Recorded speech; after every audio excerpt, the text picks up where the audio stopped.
ये जिंदगी एक संघर्ष है, ये संघर्ष तुझे करना पड़ेगा। ये जिंदगी एक संघर्ष है, ये संघर्ष तुझे करना पड़ेगा। जिंदगी के इस रण को कभी कृष्ण तो कभी अर्जुन बनकर लड़ना पड़ेगा। नमस्कार, बहुत बहुत स्वागत है आपका। मैं हूं देवेंद्र प्रसाद। आज हमारे साथ एक ऐसी पर्सनालिटी मौजूद है जिनके ऊपर शायद ये लाइनें एकदम सटीक बैठती है।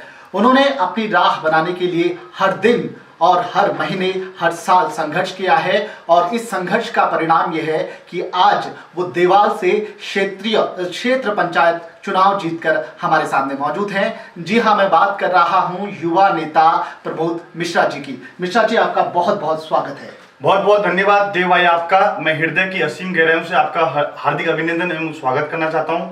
आपने अपना बहुमूल्य समय निकाल करके मुझे आमंत्रित किया, इसके लिए आपका बहुत बहुत धन्यवाद। मिश्रा जी, मैं सवाल यहीं से उठाता हूं कि जब आज लोग अलग अलग क्षेत्र में जा रहे हैं, कोई एमबीए कर रहा है तो कोई एमबीबीएस करने की सोच रहा है, या कोई बीटेक कर रहा है तो कोई फॉरेन जाने की सोच रहा है, फॉरेन कल्चर को अपनाने की सोच रहा है, लेकिन आपने राजनीति चुना। राजनीति के क्षेत्र में आपको लगा कि मेरा जो करियर है यहाँ बन सकता है, तो केवल करियर बनाने के लिए आए हैं या फिर कुछ बदलाव लाने के लिए आए हैं आप राजनीति में?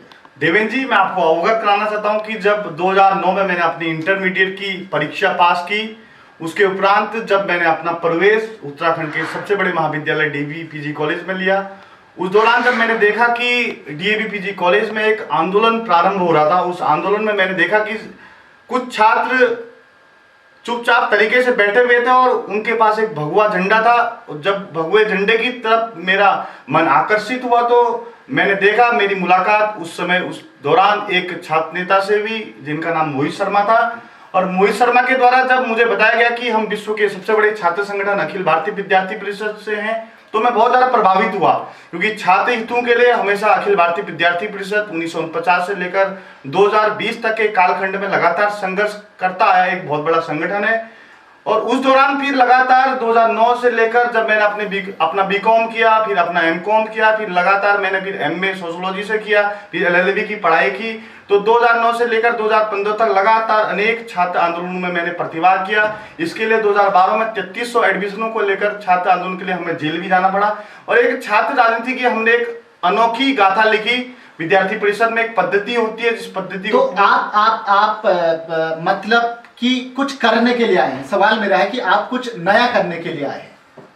देखिए देव जी, क्या होता है कि जब व्यक्ति समाज निर्माण के लिए कुछ कार्य करना चाहता है तो उसके अंदर एक नए प्रकाश को जागृत करने का एक दृढ़ संकल्प होता है। तो मुझे लगा कि नौकरी तो हर कोई करता है और पूरा युवा नौकरी की तरफ अग्रसर हो रहा है, लेकिन समाज के लिए हमको कैसे जीना चाहिए। व्यक्ति तो अपने के लिए जीता है, लेकिन दूसरों के लिए किस प्रकार से जीना चाहिए, ये मेरे अंदर एक दृढ़ संकल्प था। इस दृढ़ संकल्प को लेकर के मैंने जब छात्र राजनीति से जब अपना जीवन प्रारंभ किया, तो जीवन प्रारंभ करने के लगभग 10 से 12 साल विद्यार्थी परिषद को दिए। उसके बाद अभी जो त्रिस्तरीय पंचायत चुनाव है, तो त्रिस्तरीय पंचायत चुनाव में चुनाव लड़े और आप जीत के आए। मैं अगला सवाल आपको ये पूछना चाहूंगा कि आपने कहा कि मैंने इतने काम करवाए, मैं जब डीएवी कॉलेज में था मैंने छात्रों के हित के लिए कदम उठाए। अब जब आप पब्लिक राजनीति में आए हैं तो कितना अंतर आपको दिखाई देता है पब्लिक राजनीति में और छात्र राजनीति में? क्या महसूस किया आपने, कितना अलग है छात्र राजनीति और अब जब आप मेन स्ट्रीम राजनीति में आए हैं, पब्लिक के बीच में आप हैं और आप खासकर उत्तराखंड के देवाल क्षेत्र से आते हैं, वहां का प्रतिनिधित्व करते हैं, तो पहाड़ों की समस्याएं क्या है? क्योंकि मैं ये मानता हूं आप एबीवीपी से हैं और ये कहा जाए कि आपकी सरकार है प्रदेश में, तो क्या वो चीजें हैं जहां सरकार को ध्यान देना चाहिए ताकि वहां के लोगों को वो फायदा मिल सके? देव जी, देखिए, छात्र राजनीति की अगर हम बात करें तो छात्र राजनीति का एक अपना दौर होता है, और अगर हम क्षेत्रीय राजनीति की बात करें तो क्षेत्रीय राजनीति का एक अपना दौर होता है। अगर हम बात करते हैं कि आज वर्तमान समय में मैं सर्वप्रथम उत्तराखंड के मुख्यमंत्री त्रिवेंद्र सिंह रावत जी और पंचायत राज्य मंत्री अरविंद पांडे जी का बहुत बहुत धन्यवाद प्रेषित करना चाहता हूं कि उन्होंने जो इस बार पंचायत एक्ट में जो अधिनियम जो लागू किया, उसके तहत जिस प्रकार से युवा वर्ग को मौका दिया गया, और आज तमाम त्रिस्तरीय पंचायत चुनाव में निश्चित तौर पर हमको देखने को मिलता कि सभी क्षेत्रों में, चाहे अगर हम ब्लॉक की बात करें या जिला पंचायत की बात करें, तो हर जगह नवयुवक चुन करके आया है। अगर हम पहाड़ की पीड़ा की बात करें तो मैं आपको बताना चाहता हूं, जिस ब्लॉक से मैं आता हूं, देवाल विकासखंड, उसकी स्थापना 1981 में हुई थी। 1981 में स्थापना होने के उपरांत लगभग कितनी सरकारें आई? उस समय उत्तराखंड उत्तर प्रदेश का एक भाग था। 9 नवंबर 2000 को जब उत्तराखंड की स्थापना होती है, वो उसका पृथ्वीकरण होता है उत्तर प्रदेश से, तब स्थापना होने के उपरांत लगभग 8 से 9 मुख्यमंत्री यहाँ पर आते हैं। लेकिन 8 से 9 मुख्यमंत्री आने के उपरांत भी आज भी 20 वर्षों के कालखंड में हमको देखने को मिलता है कि पहाड़ों से जो सबसे बड़ा एक जो कैंसर की बीमारी है, जिस कैंसर की बीमारी ने आज जन्म ले लिया है पहाड़ में, वो है पलायन। बातों का सिलसिला आगे बढ़ाते हैं। अब मैं प्रमोद मिश्रा जी से ये पूछना चाहूंगा, मिश्रा जी आप कुमाऊं में रहे हैं, आप अल्मोड़ा में रहे, बागेश्वर में रहे, चंपावत में रहे, और आप एक प्रचारक के रूप में भी वहां के जो युवा थे उनके बीच रहे। मेरा सवाल ये है कि जो अखिल भारतीय विद्यार्थी परिषद है, उसका मेन मोटिव क्या है?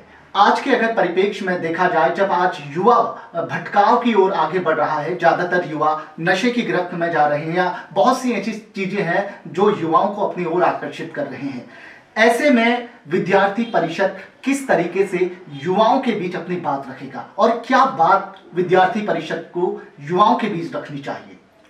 जैसा कि देव जी, निश्चित तौर पर हमको देखने को मिलता है कि अखिल भारतीय विद्यार्थी परिषद एक वो छात्र संगठन है जो विश्व का सबसे बड़ा छात्र संगठन है। और मैं अपने युवा वर्ग को बताना चाहता हूं कि अगर हम आज राजनीतिक क्षेत्र की बात करें, या रसायन क्षेत्र की बात करें, या भौतिक क्षेत्र की बात करें, आज विद्यार्थी परिषद ने अपना एक परचम लहराया है पूरे विश्व में। और विद्यार्थी परिषद युवाओं को ये संदेश देना चाहती है कि आप नशे से दूर रहिए।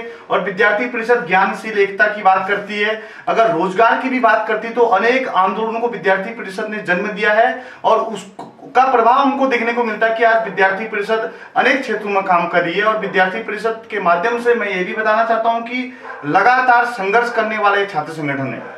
मिश्रा जी, एक बहुत बड़ा सवाल जो अक्सर जिसके बारे में उत्तराखंड की जनता जो है वो बिल्कुल ये कह सकते हैं कि भ्रमित है। अलग अलग पार्टी अलग अलग बात करती है, सत्ता में आती है तो उसके सुर बदल जाते हैं। वो सवाल है गैरसैंण का। गैरसैंण में राजधानी होनी चाहिए उत्तराखंड की या नहीं?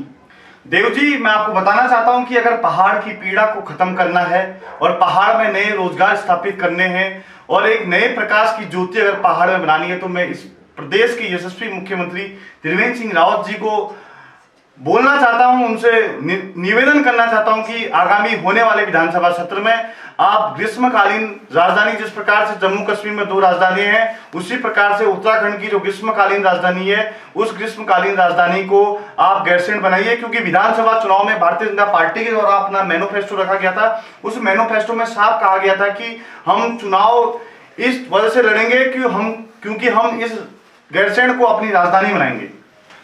एक छोटा सा सवाल, क्या हॉबी है आपकी? क्या चीज आपको पसंद है?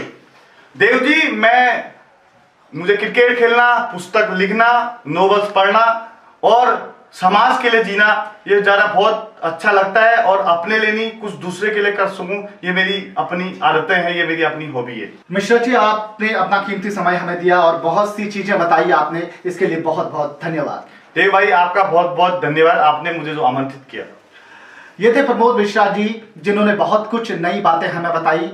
और मैं ये कहना चाहूंगा कि अगर ऐसे युवा नेता अगर हमारी राजनीति में आएंगे तो राजनीति का चेहरा बदल जाएगा। और ये हम कह सकते हैं कि आज उस राजनीति को बदलने में ऐसे युवाओं की जो भूमिका है वो बहुत महत्वपूर्ण है। अगली बार हम एक नई पर्सनालिटी के साथ आपके सामने हाजिर होंगे। तब तक के लिए नमस्कार।